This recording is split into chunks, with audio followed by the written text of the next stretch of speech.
अस्सलाम वालेकुम। एक बात की शुरुआत करता हूँ मैं कि 1857 की जब क्रांति हुई थी, तब हिंदू सारे राजा और सारे मुसलमान नवाब या सारी मुगलिया सल्तनत जितने भी लोग थे, जैसे तांत्या टोपे हुए, टीपू सुल्तान हुए, रानी लक्ष्मीबाई हुई, मंगल पांडे हुए, या ये फजले आग खैराबादी हुए, ये सब एक साथ मिल के हिंदू और मुसलमान मिल के एक क्रांति शुरू हुई थी 1857 में, जिसे मंगल पांडे ने शुरुआत कर दी थी एक दिन पहले ही। तो एक साथ मिल के जब इन लोगों ने अंग्रेज़ों के ख़िलाफ़ एक जंग शुरू कर दी, तो अंग्रेज़ों को बड़ी तकलीफ़ हुई थी इसके अंदर, और अंग्रेज़ों के बहुत से लोग मारे गए थे और वो सल्तनत ख़तरे में आ गई थी। मगर इतनी हिंदू और मुसलमान दोनों साथ मिल के जो लड़े थे, इन लोगों के आपसी मोहब्बत, आपसी इनकी भाईचारगी और एक दूसरे की मदद करना, ये इतना भारी पड़ा था उन लोगों को कि वो लोग तिल मिला उठे थे अंग्रेज़, और अंग्रेज़ सरकार की जड़ें उखड़ने लग गई थी। मगर उसके बावजूद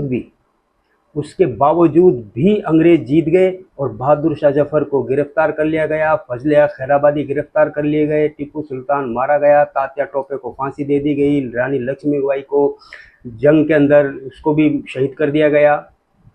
जितने भी क्रांतिकारी थे, मंगल पांडे को गिरफ्तार करके फांसी पर लटका दिया गया।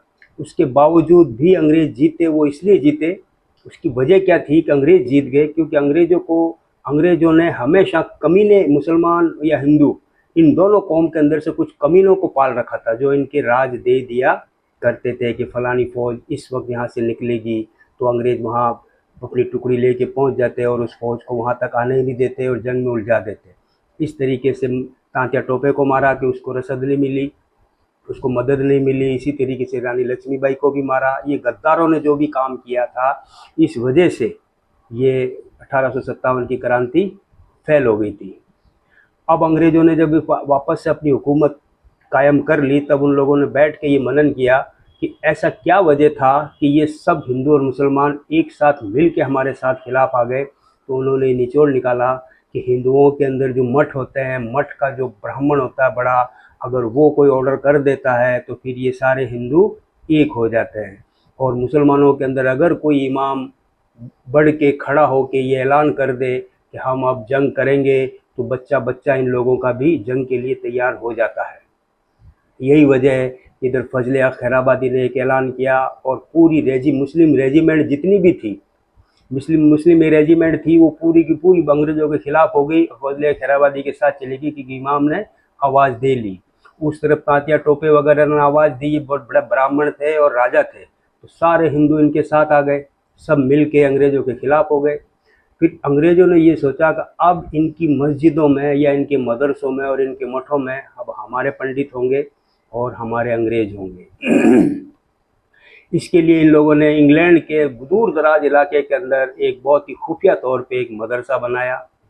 उस मदरसे के अंदर उन थोड़े से एंग्लो इंडियन जैसी शक्लों के, कलर के, जो बहुत मिल जाते हैं किसी भी हमारे इंडिया के अंदर भी अंग्रेज़ों जैसी शक्लों के लोग भी पैदा हो जाते हैं, उसका जैसा कलर होता है, तो उनको थोड़ी बहुत गेहुआ कलर के जो अंग्रेज़ थे, उन लोगों को इकट्ठा किया और उन लोगों को और उनके बच्चों को वगैरह को, उन सबको सुनसान एरिया के अंदर खुफिया तौर के ऊपर उन लोगों को नमाज़ें पढ़नी सिखाई, उनको कुरान हिफ्ज़ करवाया, उनको हदीसें पढ़ना सिखाई, उर्दू सिखाई, अरबी सिखाई, मुनाजरा करना सिखाया, आपस में वाद विवाद करना, उनको सलामें करनी सिखाई, उनको हज के तरीके सिखाए गए।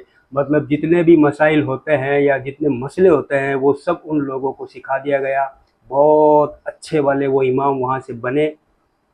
और ठीक उसके पास वाली दीवार के पीछे एक मंदिर बना रखा था, एक पाठशाला बना रखी थी, जिसके अंदर उन सारे ब्राह्मणों के सर मुंडे हुए, चोटियाँ रखी हुई, तिलकधारी बने हुए वो लोग, और शादी ब्याह के मंत्र याद कर रहे हैं, गीता पढ़ाई जा रही है, कहीं रावण संहिता पढ़ाई जा रही है, कहीं रामायण, कहीं महाभारत, कहीं कृष्ण लीलाएँ सिखाई जा रही है। सभी को कुछ ना कुछ वहाँ पे सिखाया जा रहा था, कुछ ना कुछ वहाँ पे सिखाया जा रहा था। फिर जब ये पूरी तरीके से वहाँ से फारिग हो जाते हैं, 4 या 5 साल की बात है, 1857 के बाद के अंदर, शायद 4 या 5 साल बाद के अंदर, फिर वहाँ से ये लोग निकलते हैं उस मदरसे से या उस मठ से। मुसलमान आते हैं, मुसलमानों के एरिया के अंदर अकेला आदमी आता है, एक बैग लटका हुआ होता था कि साहब मैं फलां नाइजीरिया या कोई ऐसा देश का नाम बता देते हैं कि मैंने वहाँ पे ये दीनी तालीम हासिल की है, वहाँ पे इतना दीन है नहीं, लोगों मस्जिदें कम हैं, इंडिया बहुत बड़ा मुल्क है, तो आप हमारे को यहाँ पे सर छुपाने की जगह दे दो मेरे को, और 2 वक्त की रोटी दे दो तो मैं आपके बच्चों को भी पढ़ा दूंगा। तो वहाँ इंडिया में मस्जिदों और मंदिरों की कोई कमी नहीं है, वहाँ पे उन लोगों को रख लिया जाता था। अब वो वहाँ पे रह के और बच्चों को तालीम दिया, सच्चे दिल से, झूठे दिल से नहीं, सच्चे दिल से दीनी तालीम दी जाती थी। उनकी बच्चियों पे बाप जैसी शफ़क़त जैसी उनको दुआएं देना, उनके बच्चों को तरबियत देनी और नमाज़ पढ़ाना, नमाज के मसले ये सब वो हल करते थे और बड़ी मोहब्बत के साथ वो वहाँ रहते थे।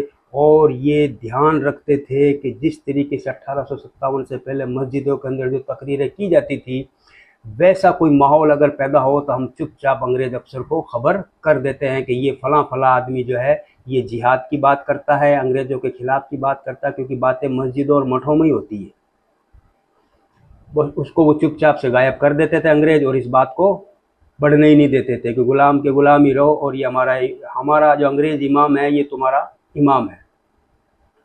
इसी तरीके से ठीक हिंदुओं के अंदर भी जाता था, एक हिंदू जाता कि साहब मैं फ़लाँ फ़लाँ जगह से, वो ब्लैक होता था थोड़ा सा, कि मैं फ़लाँ, अभी उस वक्त में कोई मीडिया था नहीं, तो बोले साहब मैं मतलब श्रीलंका के आसपास के वहाँ के रहने वाले कुछ मुसलमानों ने मुझे मारा पीटा, और वो तो मुसलमान वो या पाकिस्तान साइड का कोई, अब वो बना है पाकिस्तान, तो उस साइड में मैं थोड़ा सा मूर्ति पूजा वगैरह क्या करता था, मेरा गुजारा होता था, मुसलमानों ने मुझे मारा पीटा भगा दिया, अब आप मुझे अपने यहाँ जगह दे दो। तो वो एक थोड़ा शिष्य के तौर पे रहता उनके यहाँ और उन पर नज़र रखता, और फिर उन लोगों को इस तरीके की बातें करता कि ये मुसलमान सिर्फ गाय खाते हैं और मुसलमान बच्चों को उल्टा लटका के उनका खून पी जाते हैं, इस टाइप वाली वो बातें। और हमारे काबा शरीफ के अंदर हमारे शिव जी हैं, शिव जी को इन मुसलमानों ने गिरफ्तार करके अंदर रख छोड़ा है, इस टाइप की वो बातें कर करके हिंदुओं के दिलों के अंदर मुसलमानों के लिए नफ़रत, और वो जो इमाम आता वो मुसलमानों के दिल में हिंदुओं के लिए नफ़रत, ये तो गाय को पूजते हैं, ये तो अल्लाह को कोई मानते भी नहीं हैं,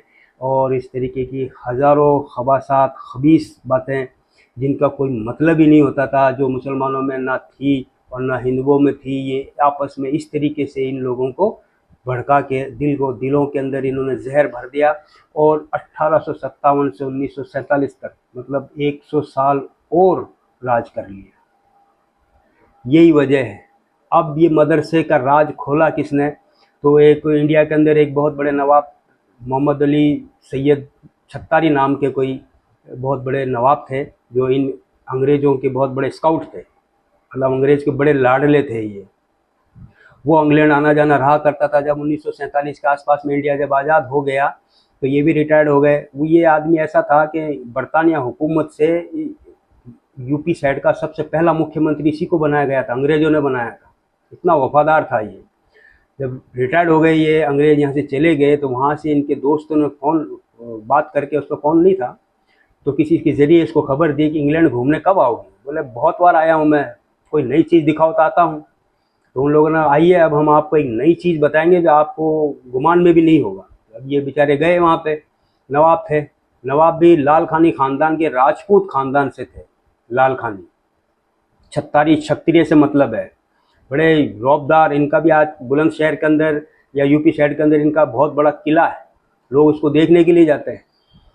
तो ये वहाँ पे गए इंग्लैंड के अंदर, जब फिर ट्रेन से उतरे या हवाई जहाज, पानी का जहाज ही हुआ करता था, वहाँ से उतरे, वहाँ से वो उनका दोस्त आया, उनको अपनी कार में, सरकारी कार में बिठा के ले गया और फिर आधे जंगल में ले जाके सरकारी कार को हटा दी गई।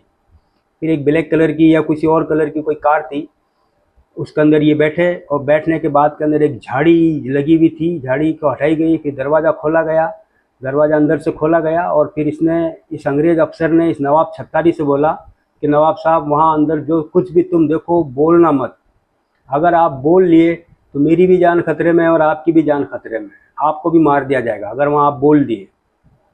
बोले ठीक है। अब वहाँ पे गए, ये वहाँ पे जाके ये इन्होंने यही देखा कि कहीं पे बच्चों को तालीम दी जा रही है, कहीं पे कुरान पढ़ाया जा रहा है, कहीं मुनाजरा किया जा रहा है, कहीं पे दीन हदीस की बातें की जा रही है, कहीं पे तरबियत दी जा रही है, कहीं पे निकाह करवाने का सिस्टम बताया जा रहा है, कहीं पे नहाने धोने का, गुस्ल करने का, वज़ू करने का, ये सारे नियम। और उनको साफ तौर पे कह दिया है कि इन लोगों को कुरान की बात नहीं बतानी है, इन लोगों को सिर्फ मज़ारों पे और पीरों पे इन लोगों के अंदर डाले हुए रखो। अगर ये कुरान पढ़ेंगे तो फिर ये अपना आप को मानसिकता से, मेंटेलिटी ये फ्री हो जाएंगे। फिर ये किसी की भी बात नहीं सुनेंगे कि क्योंकि डायरेक्ट ये अल्लाह से जुड़ जाते हैं। तो इन लोगों से कुरान मत सिखाओ इनको। और वो कुरान सीखते थे, वो जो वो आए थे मदरसे में, जब इंडिया में आते वो इमाम बन के, तो उनको बताते ही नहीं, उनको वही चीज़ें बताते थे, अपने पीर साहब हैं, अपने ये हैं, अपने वो शफात का, हम आखिरत में जब जाएंगे तो हमारे पीर साहब आ जाएंगे।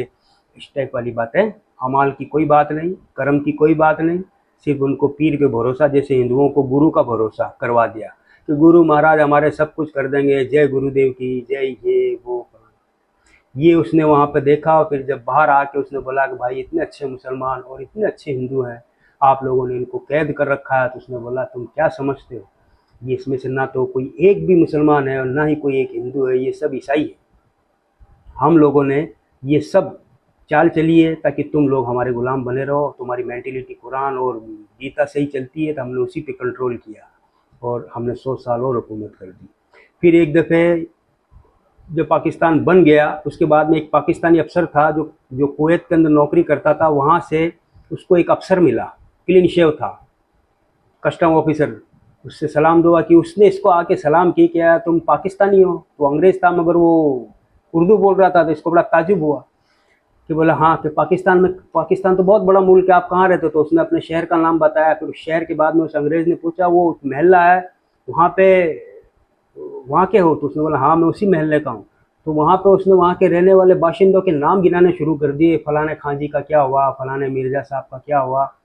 वो बोले वो पाकिस्तानी जो आदमी था वो बड़े सख्ते में आ गया कि यार ये अंग्रेज़ है और मेरे महल्ले के सारे लोगों को जानता है। इसने बताया फलां आदमी तो गुजर गया, फलां बच्ची की शादी हो गई, वो जो इसकी स्टूडेंट थी या इसका मतलब तालिब इल्म था, सीखता था वो लड़का, क्या हुआ कि वो भी नौकरी कर रहा है, ऐसा कुछ पूरी बिजनेस। बोला यार तुम ऐसे कैसे जानते हो? उसने बोला फलां फलां जो तुम्हारी मस्जिद के अंदर इमाम था उसको जानते हो तुम? कहाँ का? वो मैं ही तो था। मतलब वो उस महल्ले उस इमाम को दाढ़ी में देखा था, यकीन भी नहीं कर सकता था वो कि ये क्लीन शेव आदमी अंग्रेज ऑफिसर है, कि मैं उस मस्जिद का 4 साल इमाम रहा हूँ। आई बात समझ में? तो उसने बोला यार आप तो ईसाई हो, आपने तो धोखा किया। को बोले मैंने ही नहीं, हिंदुओं के मठों के अंदर भी हमारे यार दोस्त बैठा करते थे।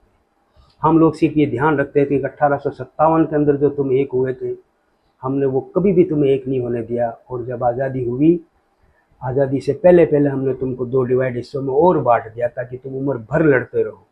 तुम अगर एक हुए तो बरतानिया हुकूमत मुश्किल में आ जाती है।